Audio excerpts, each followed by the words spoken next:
Mike Turner. I'm a songwriter and a poet in Fairhope, Alabama. I've been writing songs for about 10 years, have maybe 120 or so that I've completed. Been fortunate enough to get some radio airplay and internet streaming here in the US and in Europe and on the Armed Forces Radio Network. And I've been writing poems for about a year. I've had 70 poems published in various online and print journals and magazines. I'm going to share a few of my poems and one of my songs with you today. The first poem I'm going to read is the very first poem that I ever had published about a year ago at an online poetry journal, spillwords.com. This is called Wherefore the Blues. Why are they called the blues? Why is it that when we are overcome with hopelessness, crushed with oppression, alone with rejection, empty with loss, we call our feelings the blues? Why are they not called the blacks or the darkness?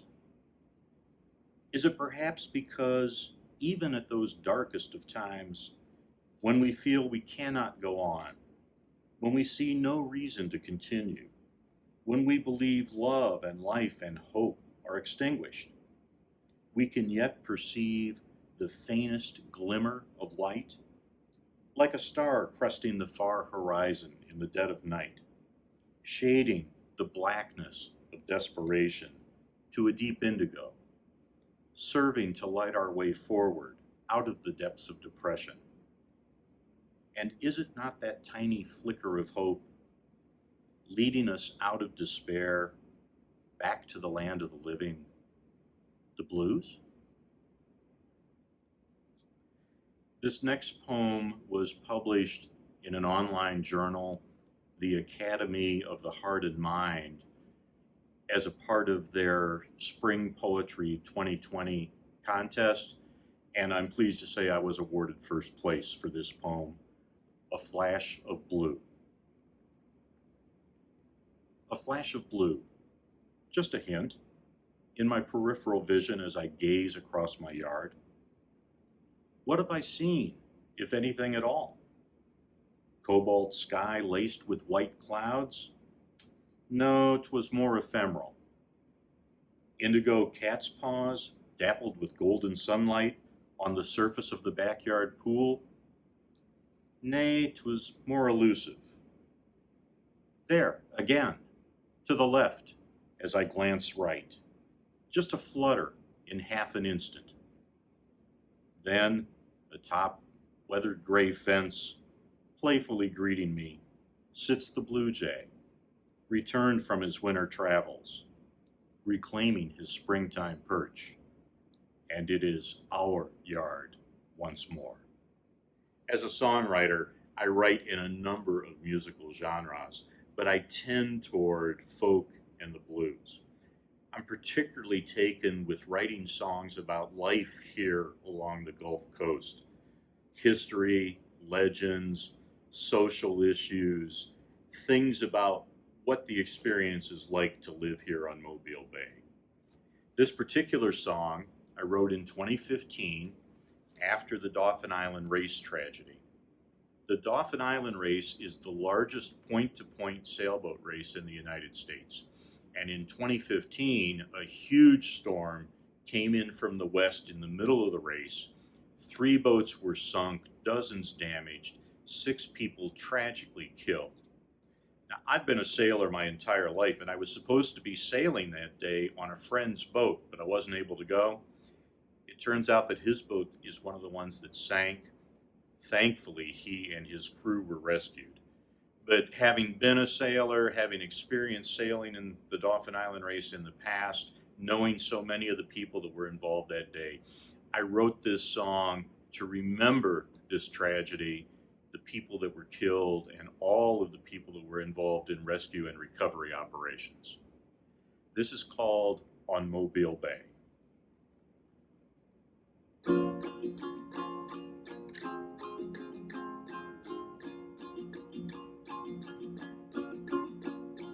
"117 boats make their start out on Mobile Bay. 476 souls take part in the Dolphin Island race. 18-mile sailing, they'll lie the coast, south and then west-southwest straight. Little then knowing what lies in store for that tragic April day on Mobile Bay. To westward Satan brews a fearsome storm round New Orleans way. Squall lines and whirlwinds are eastward borne on toward Mobile Bay. Jaunty yachts ply routes run fair and true, leading boats at a brisk pace. None suspect their perilous rendezvous as they sail to meet their fate on Mobile Bay. Hell's fury bursts with a demon scream, no time to give warning cry. 50-knot gale raises 10-foot seas, rain like lead shot fills the skies, and weather-worn yacht crews fear both for their ships and their lives.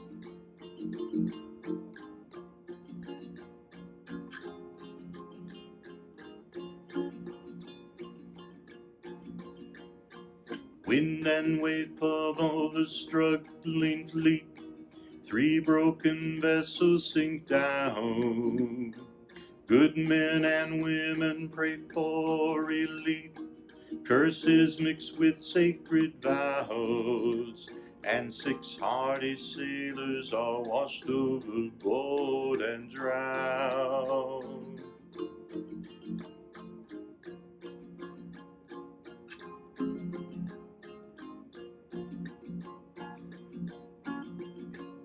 Survivors exhausted make safety sure, bruised, battered, storm-tossed. Families of victims all sadly mourn their precious loved ones lost. And all who now sail upon Mobile Bay will long remember the cost on Mobile Bay, on Mobile Bay, on Mobile Bay.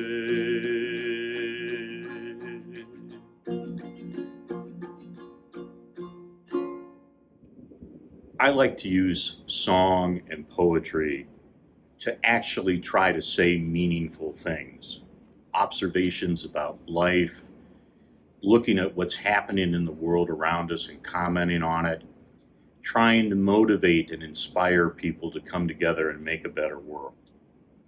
The last poem that I'm going to share with you is kind of in that vein. It's the latest poem that I've had published with an online journal called graythoughts.info in their writers club. This is called Old Doors. It's inspired by walking around downtown Mobile, and particularly on Conti Street along where the Sanger Theater is located. Old Doors.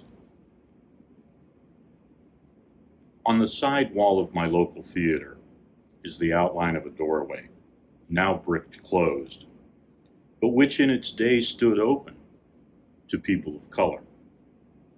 'Twas not exclusive, at least in the sense of being advantageous or better, but rather existed so other doors could hold those distinctions and be reserved for people of a different color, white.